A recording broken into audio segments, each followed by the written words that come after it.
So let me quickly refresh our knowledge on how the web works.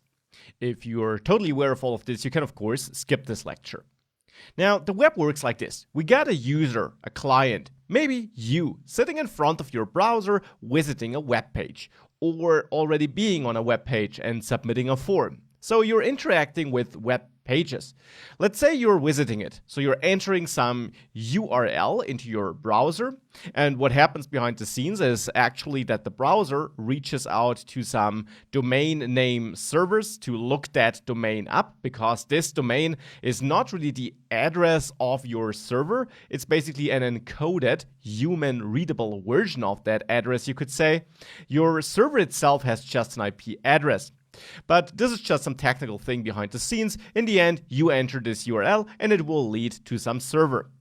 You therefore, or the browser therefore, sends a request to that server with that given IP address I mentioned. So the IP address belonging to that domain. Now, thus far, that's all interesting, but now we reach the part where Node.js comes into play, where your Node.js code matters.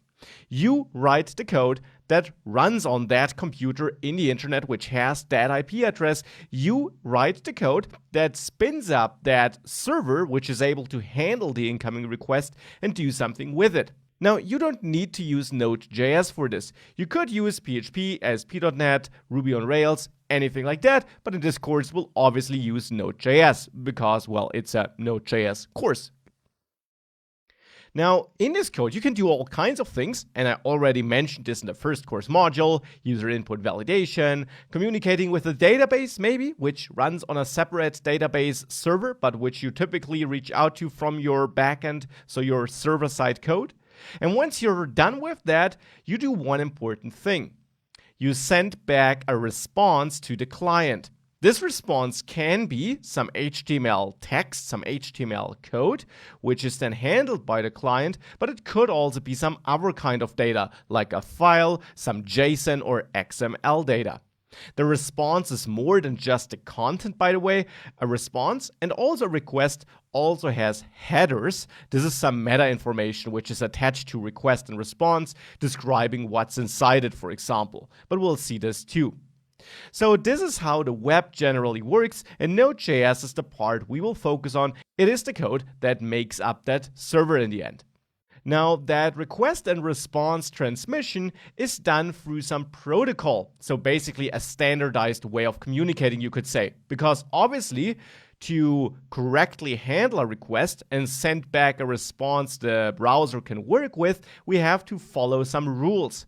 And these rules are defined by the protocol we use, HTTP or HTTPS.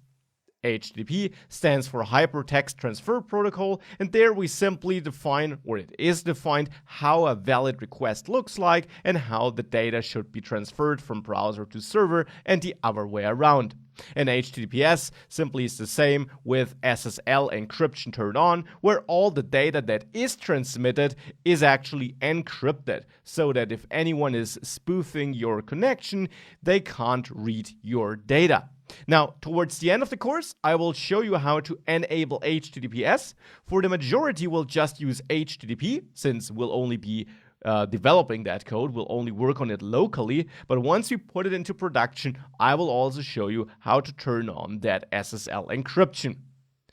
This is how the web works in a nutshell and how Node.js is related to it. And this is exactly where we will now continue working with Node.js and where we will now finally create a server with Node.js.